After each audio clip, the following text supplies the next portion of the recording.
Chers téléspectateurs, bonjour. Nous sommes ici aujourd'hui à Saint-Josse. Je vous amène déjà à découvrir le parti politique, le siège du parti politique ADESCO. Mais seulement pas découvrir, nous sommes venus voir M. Rex Kabongo. Avec lui, nous allons discuter autour de l'initiative du chef de l'État par rapport au dialogue qui va rassembler tous les Congolais. M. Rex, bonjour.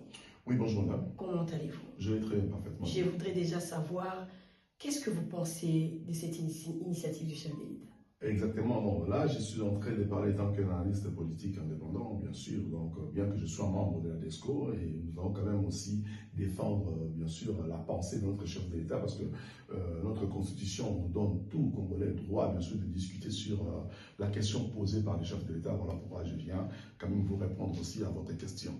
Merci pour cette question. Donc, voilà.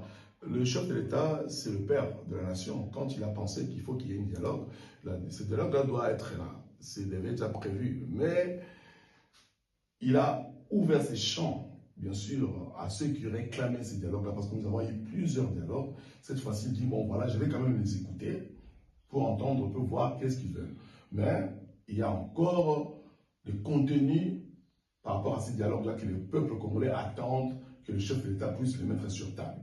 Là, il a quand même ouvert un champ pour aller vers ces dialogues-là, mais il reste aussi maintenant de connaître quels sont les contenus qui seront proposés dans ces dialogues-là, et s'il n'y aura pas non plus l'opposition, comme nous avons toujours une opposition qui s'oppose contre tout, même des bonnes choses. Vous pensez que le C4, donc l'opposition, sera d'accord avec ça ou pas?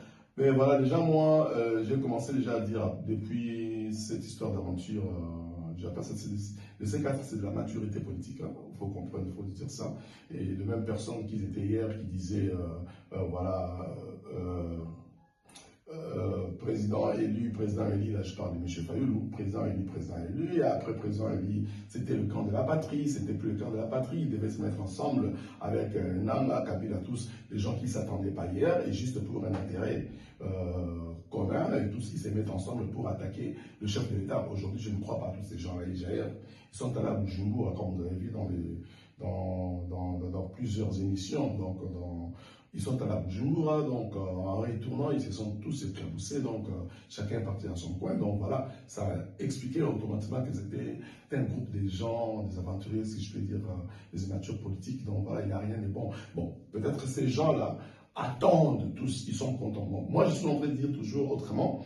Le président Félix, c'est lui qui est en train maintenant de donner la matière brute aux opposants, que moi je les appelle les appoisons.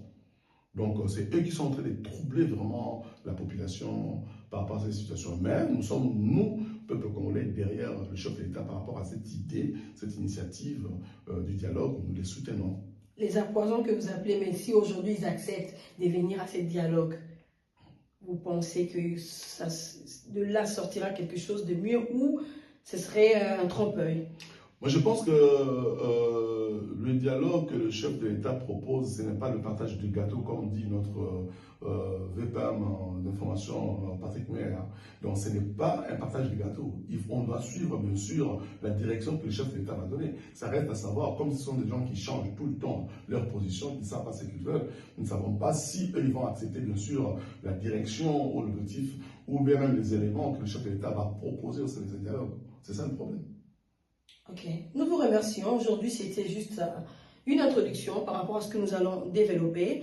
Nous vous félicitons déjà pour ce beau cadre qui nous a reçus aujourd'hui, le siège de la DESCO Benelux.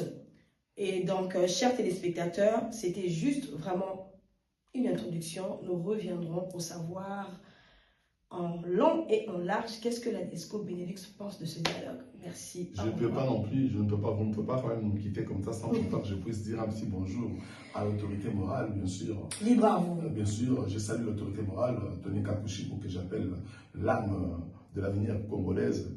Nous, les ADESCO, nous tenons la gâchette. Salut à toi aussi, secrétaire général Dan Marshall. Merci pour le travail que vous êtes en train de faire. Également notre présidente Jolie Yombo. Très bien, nous sommes très contents de ce que nous sommes en train de faire. Le cadre que ADESCO Benelux a préparé pour tous les ADESCO et les ADESCO que vous passerez à un moment donné de nous rendre visite. Donc voilà, merci. Merci beaucoup, nous vous remercions. Au revoir et passez un très bon week-end. Merci.